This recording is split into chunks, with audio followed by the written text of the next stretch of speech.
Then the dua that is supposed to be made during these last 10 nights, as Aisha radiallahu anha, she asked the Messenger sallallahu alayhi wasallam. She said to him, Ya Rasulullah, if I feel that it is Laylat Al-Qadr, what dua should I make? He said to her, say, Allahumma innaka afuwwun tuhibbul afwa anni. Allahumma innaka afuwwun. Oh Allah, you are the one who pardons. You are the one who forgives. Tuhibbul afu. You love to forgive. Allahu Akbar. Now my brothers and sisters in Islam, when you recite this dua, stop at the word tuhibbul afu and ponder over this word. Tuhibbul afu. You love to forgive. You love to pardon. What does this mean? Who in this world do you know that has this attribute? Who on earth do you know that loves to forgive? Who? This is exclusive only to Allah Azza wa Jal. This is an attribute only for Allah Azza wa Jal. Afu.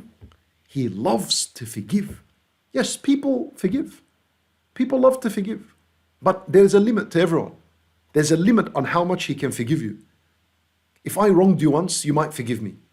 I wrong you 2 times, you might forgive me. But if I wrong you 10 times, are you going to forgive?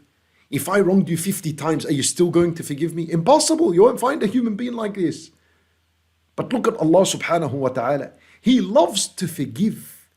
And His love to forgive is unlimited. No matter how many times you fell, Allah Azza wa Jal loves to forgive you. Just run to His door and ask for forgiveness. And so make this dua that Nabi sallallahu alayhi wa sallam taught Aisha. Allahumma innaka tuhibbul anni. Forgive my sin. Forgive. You know, there are narrations that mention Allahumma innaka afuwwun Kareem. But in the actual narration, the word Kareem is an addition. So the correct hadith and the correct dua is Allahumma innaka tuhibbul afwa anni without Kareem. Kareem was written by a nussakh. They call them Ziyadatul-Nussakh. The people that collected the hadith and they wrote it with their pens in the book, they added this word Kareem. So it's not part of the original narration. And also this narration, it has been discussed among al-ulama. Some say it's da'if, some say it's sahih, but doesn't matter because this is a dua, and dua is legislated in Islam. And dua for Allah Azza wa Jal's forgiveness is from one of the most important dua in our life. And it was the most recorded dua on the tongue of Rasulullah sallallahu alayhi wasallam, that he would say astaghfirullah, astaghfirullah, astaghfirullah more than 100 times a day, more than 70 times a day, right? So Allahumma innaka afuwwun tuhibbul afwa anni, even though some ulama say it's da'if, right? Some say it's sahih, there is no doubt that it is permissible to make this dua and to seek Allah Azza wa Jal's forgiveness during this night. So don't get caught up in this argument, because I know what happens to people on WhatsApp or social media is that all it takes is one person to put out the word, this hadith is da'if. And there we go. We have an entire chaos in the ummah and everyone now is doubting his deen. وَلَا حَوْلَ وَلَا قُوَّةَ إِلَّا بِاللَّهِ. So avoid all this, and everything is easy. If a hadith is da'if, doesn't necessarily mean that it's thrown out and we don't do by it.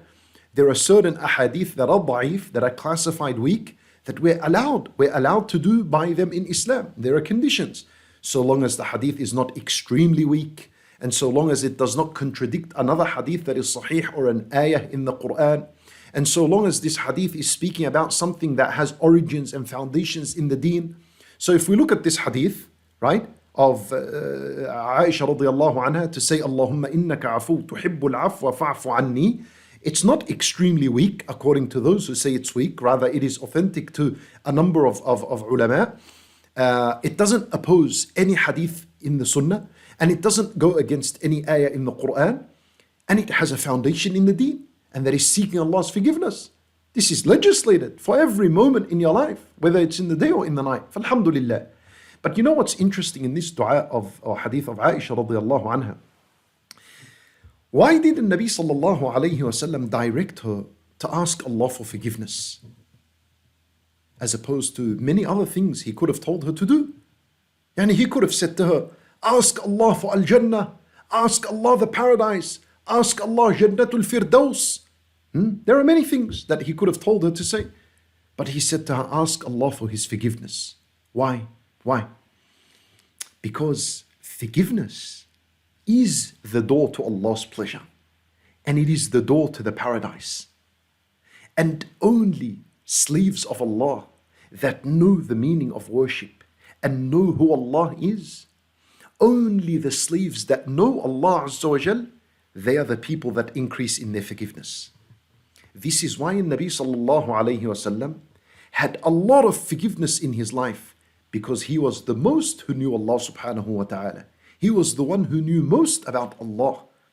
The more istighfar in your life, the more seeking forgiveness in your life, that is a sign that you know Allah Azza wa Jal. And that you know your worship is full of shortcomings that need to be patched up and repaired. And so astaghfirullah would patch them and repair them for you. Al-istighfar will correct your worship. You know? Laylatul-Qadr, we don't know. Did we spend it in the way Allah Azza wa Jal wants from us? Was Allah pleased with our worship or not? We don't know. So at the end of that night, say astaghfirullah, astaghfirullah, which is the time of sahar before fajr. And when you say astaghfirullah, and especially this dua, Allahumma innaka afuwwun tuhibbul afwa anni, fa'fu anni, forgive me, pardon me. When you make that dua, if Allah accepts one of them, it'll fix up all the shortcomings and the errors that took place during that night of worship. And so you're motivated to worship Allah once again the next night, right? So only those who know Allah truly increase in their istighfar.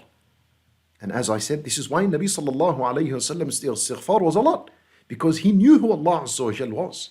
Allah Azza wa Jal in the Quran, He said, وَسَارِعُوا إِلَى مَغْفِرَةٍ مِّن رَبِّكُمْ وَجَنَّةٍ عَرْضُهَا السَّمَاوَاتُ وَالْأَرْضِ. Rush and run to a forgiveness of your Lord and a paradise. He mentioned forgiveness first, then the paradise. Why? Because if you earn Allah's forgiveness, the paradise is guaranteed for you.